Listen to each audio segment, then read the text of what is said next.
اور بادشاہ نے کہا کہ میں نے خواب دیکھا ہے، دیکھتا کیا ہوں کہ 7 موٹی گائیں ہیں جن کو 7 دبلی گائیں کھا رہی ہیں، اور 7 خوشے سبز ہیں اور 7 خشک۔ اے درباریو، اگر تم خوابوں کی تعبیر دے سکتے ہو تو مجھے میرے خواب کی تعبیر بتاؤ۔ انہوں نے کہا، یہ خواب تو پریشان خیالی سے ہیں اور ہمیں ایسے خوابوں کی تعبیر نہیں آتی۔ اور وہ شخص جو دونوں قیدیوں میں سے رہائی پا گیا تھا اور جسے مدت کے بعد وہ بات یاد آ گئی، بول اٹھا کہ میں آپ کو اس کی تعبیر لا بتاتا ہوں، مجھے قید خانے جانے کی اجازت دیجیے۔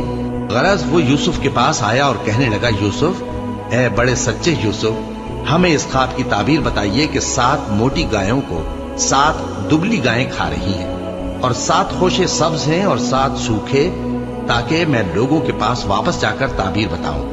عجب نہیں کہ وہ تمہاری قدر جانے۔ انہوں نے کہا کہ تم لوگ 7 سال متواتر کھیتی کرتے رہو گے، تو جو غلہ کاٹو تو تھوڑے سے غلے کے سوا جو کھانے میں آئے باقی کو خوشوں میں ہی رہنے دینا۔ پھر اس کے بعد خشک سالی کے 7 سخت سال آئیں گے کہ جو غلہ تم نے جمع کر رکھا ہوگا وہ سب کو کھا جائیں گے، صرف وہی تھوڑا سا رہ جائے گا جو تم احتیاط سے رکھ چھوڑو گے۔ پھر اس کے بعد ایک ایسا سال آئے گا کہ خوب مے برسے گا اور لوگ اس میں رس نچوڑیں گے۔ اور یہ تعبیر سن کر بادشاہ نے حکم دیا کہ یوسف کو میرے پاس لے آؤ۔ سو جب قاصد ان کے پاس گیا تو انہوں نے کہا کہ اپنے آقا کے پاس واپس جاؤ اور اس سے پوچھو کہ ان عورتوں کا کیا حال ہے جنہوں نے اپنے ہاتھ کاٹ لیے تھے، بے شک میرا پروردگار ان کے فریب سے خوب واقف ہے۔ بادشاہ نے عورتوں سے پوچھا کہ تمہارا کیا قصہ تھا جب تم نے یوسف کو اپنی طرف مائل کرنا چاہا؟ سب بول اٹھی کہ اللہ پاک ہے، ہم نے اس میں کوئی برائی معلوم نہیں کی۔ عزیز کی بیوی نے کہا، اب سچی بات تو ظاہر ہو ہی گئی ہے، اصل یہ ہے کہ میں نے اس کو اپنی طرف مائل کرنا چاہا تھا اور وہ بے شک سچا ہے۔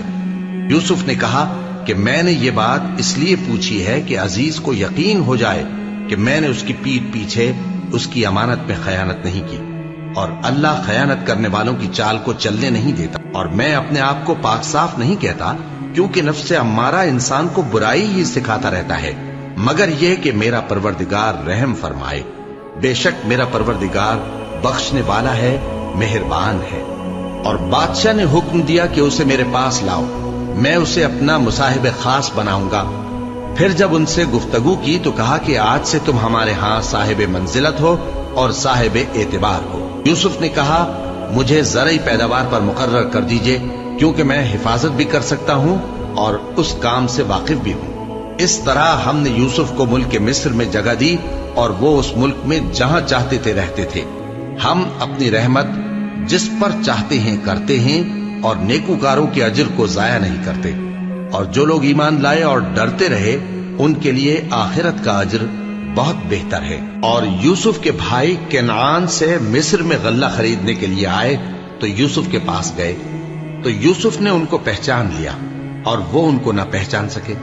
اور جب یوسف نے ان کے لیے ان کا سامان تیار کر دیا تو کہا کہ پھر آنا تو جو باپ کی طرف سے تمہارا ایک اور بھائی ہے اسے بھی میرے پاس لیتے آنا۔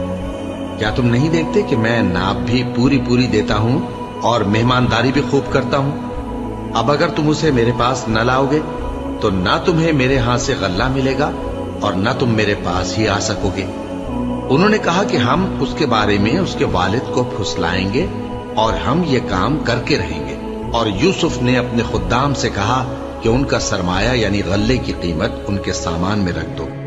عجب نہیں کہ جب یہ اپنے اہل و عیال میں جائیں تو اسے پہچان لیں، اور عجب نہیں کہ یہ پھر یہاں آئے۔